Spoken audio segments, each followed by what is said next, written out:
Hello students, आज हम पढ़ रहे हैं हिंदी व्याकरण का क्लास 3 का लेसन नंबर 10 जिसका नाम है विशेषण मीन्स एडजेक्टिव। आइए प्यारे बच्चों शुरू करते हैं। विशेषण की परिभाषा। वे शब्द जो संज्ञा या सर्वनाम की विशेषता अर्थात उनके गुण, दोष, संख्या, परिमाण आदि बताते हैं विशेषण कहलाते हैं। अर्थात वे शब्द जो संज्ञा या सर्वनाम की विशेषता बताते हैं उन्हें क्या कहते हैं? विशेषण। जैसे यह स्वस्थ बालक है, कमल सुगंधित पुष्प है। तो इसमें क्या बताया? यह स्वस्थ बालक है। तो बालक की क्या विशेषता है? वो स्वस्थ है। तो ये सब स्वस्थ क्या है कि इसकी विशेषता बता रहा है, अर्थात संज्ञा की विशेषता बता रहा है। तो इसे क्या कहेंगे प्यारे बच्चों? ये विशेषण। सुगंधित पुष्प है, कमल क्या है? सुगंधित पुष्प। तो कैसा पुष्प है वो? सुगंधित। इसमें सुगंधित क्या हुआ? विशेषण। स्वादिष्ट मिठाई सब पसंद करते हैं। मिठाई कैसी पसंद करते हैं सभी? स्वादिष्ट। तो स्वादिष्ट क्या हुआ? विशेषण शब्द। ईमानदार व्यक्ति का सब विश्वास करते हैं। कैसे व्यक्ति का? ईमानदार व्यक्ति का। तो ईमानदार क्या हुआ प्यारे बच्चों? इसमें विशेषण शब्द। उपयुक्त चारों वाक्यों में स्वस्थ, सुगंधित, स्वादिष्ट तथा ईमानदार आदि शब्द क्रमशः बालक, पुष्प, मिठाई तथा व्यक्ति की विशेषता प्रकट करते हैं। अतः रंगीन छपे शब्द विशेषण है। तो इसमें क्या है प्यारे बच्चों? ये शब्द विशेषण। इसी आधार पर विशेषण के निम्नलिखित 4 भेद किए गए हैं। विशेषण के कितने भेद किए गए हैं प्यारे बच्चों? 4 भेद। जिसमें पहला है गुणवाचक विशेषण, दूसरा परिमाणवाचक विशेषण, तीसरा संख्यावाचक विशेषण और चौथा होता है आपका संकेतवाचक या सार्वनामिक विशेषण। तो आइए प्यारे बच्चों एक एक करके हम इनको पढ़ते हैं और परिभाषा के माध्यम से समझते हैं। तो पहला है गुणवाचक विशेषण। वे शब्द जो संज्ञा या सर्वनाम शब्दों के गुण या दोष का वर्णन करते हैं गुणवाचक विशेषण कहलाते हैं। जो संज्ञा या सर्वनाम शब्दों के गुण या दोष को बताते हैं। जैसे कायर पुरुष की हंसी और वीर का सम्मान होता है। तो यहां पर संज्ञा क्या है? पुरुष। और तो ये इसका क्या हुआ? विशेषण कायर। पुरुष कैसा है? कायर और वीर। तो ये क्या हुए प्यारे बच्चों? ये संज्ञा के गुण को बता रहे हैं ये शब्द कि वह कायर और वीर है। तो ये क्या शब्द हुए? गुणवाचक विशेषण शब्द। पतला व्यक्ति बीमार और मोटा स्वस्थ हो ऐसा जरूरी नहीं है। तो पतला और मोटा क्या बता रहे हैं? ये संज्ञा का गुण अर्थात बीमार व्यक्ति का गुण बता रहे हैं। तो ये कैसा विशेषण है? पतला और मोटा गुणवाचक विशेषण। इसी प्रकार से ऊंची पहाड़ी से नीची खाई देखकर डर तो लगेगा ही। पहाड़ी कैसी है? ऊंची। और खाई कैसी है? नीची। तो ये क्या है? इनके गुण। तो ये क्या हुए प्यारे बच्चों? गुणवाचक विशेषण शब्द। ऊपर के वाक्यों में पहले से वाक्य में रंगीन शब्द विशेषण अर्थात गुण एवं दोष का भाव, दूसरे वाक्य में दशा, तीसरे वाक्य में स्थान की स्थिति बताते हैं। अतः ये शब्द गुणवाचक विशेषण हैं। गुणवाचक विशेषण के रूप में सामान्यतः निम्नलिखित शब्द आते हैं। पहला है इसमें भाववाचक। भाववाचक में कौन कौन से शब्द आते हैं? अच्छा, बुरा, कायर, वीर, डरपोक आदि। नेक्स्ट होता है रंगवाचक। रंगवाचक में काला, नीला, हरा, सफेद, चमकीला आदि। नेक्स्ट दशाबोधक। दशाबोधक में कौन कौन से शब्द आते हैं?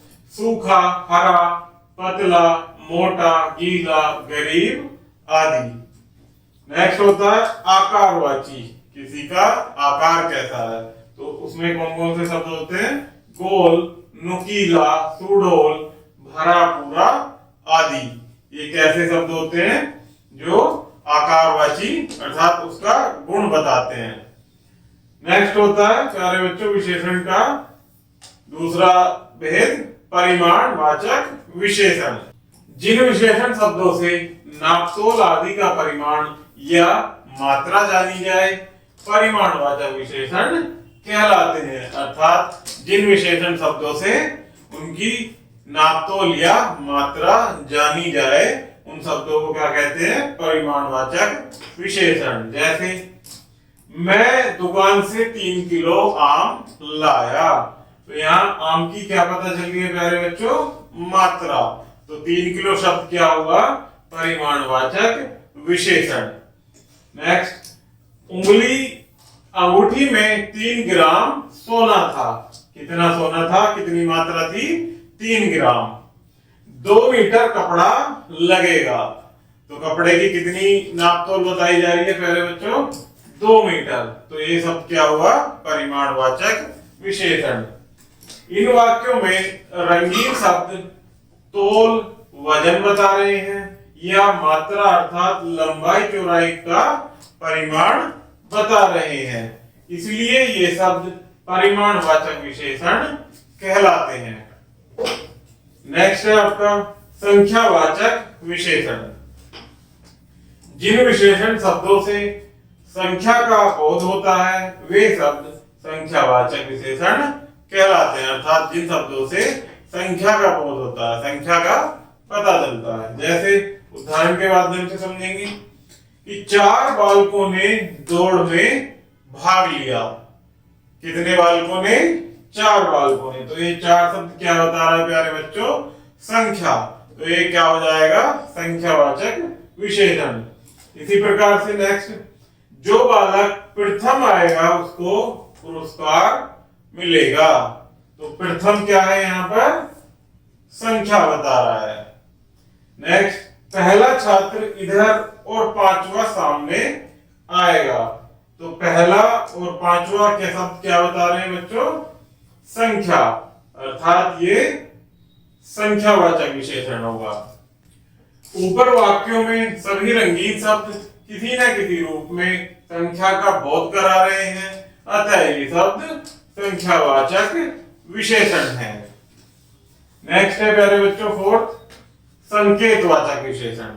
जो सर्वनाम शब्द संकेत द्वारा संज्ञा शब्द की विशेषता बताते हैं, वे शब्द संकेतवाचक विशेषण कहलाते हैं।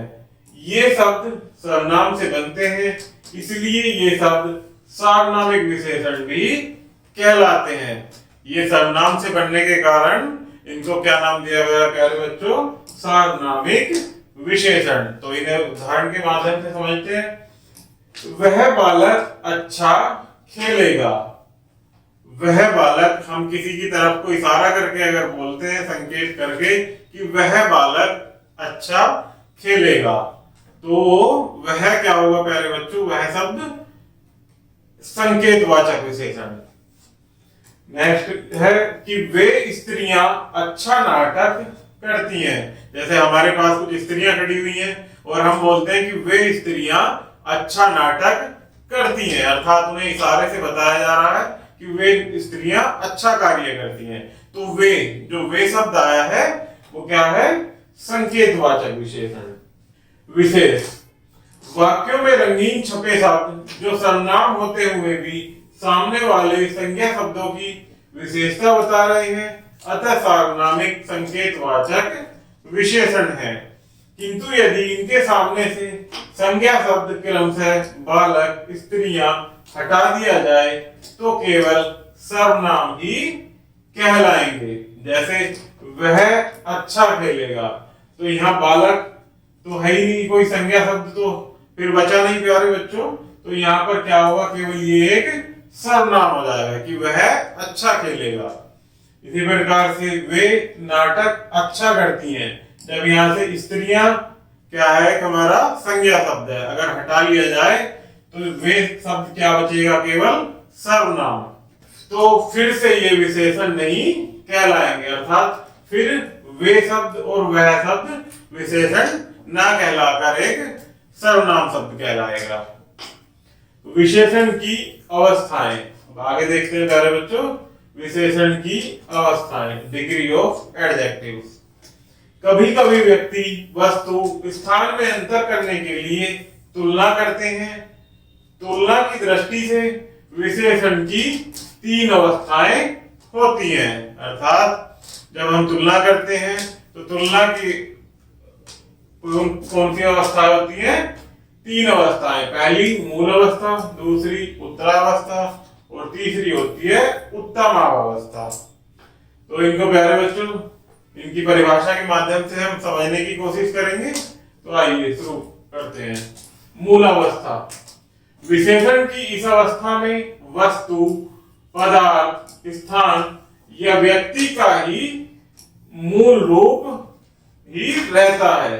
जैसे सीता सुंदर है, अर्थात इस अवस्था में वस्तु, पदार्थ, स्थान या व्यक्ति का मूल रूप ही रहता है। जैसे सीता सुंदर है, सीता क्या है, सुंदर है। नेक्स्ट है उत्तरावस्था। इनमें 2 व्यक्तियों, वस्तुओं या स्थानों की तुलना करते हैं और एक को दूसरे से अच्छा या बुरा बताते हैं। जैसे स्वास्थ्य लाभ की दृष्टि से शिमला नैनीताल से श्रेष्ठ है, अर्थात हम शिमला को नैनीताल से श्रेष्ठ बता रहे हैं स्वास्थ्य की दृष्टि से। तो उत्तरावस्था में क्या करते हैं प्यारे बच्चों, एक की दूसरे से तुलना करते हैं। नेक्स्ट है उत्तमावस्था। इस अवस्था में किसी वस्तु, स्थान या व्यक्ति को सबसे अच्छा या सबसे बुरा बताया जाता है, अर्थात उत्तम अवस्था, आपको नाम से ही प्रतीत हो रहा होगा बच्चों कि उत्तम यानी सुपरलेटिव। तो कि किसी भी वस्तु, व्यक्ति या स्थान को सबसे अच्छा या सबसे बुरा बताया जाता है। जैसे उदाहरण के माध्यम से हम समझते हैं कि गीता श्रेष्ठ धार्मिक ग्रंथ है, अर्थात गीता सबसे अच्छा ग्रंथ है। तो इस प्रकार से ये क्या हुआ, उत्तमावस्था। तो प्यारे बच्चों, हमारा यह विशेषण का लेसन ही समाप्त होता है। आशा करता हूं कि आपको वीडियो पसंद आई होगी। तो चैनल को लाइक एंड सब्सक्राइब जरूर कीजिएगा। धन्यवाद।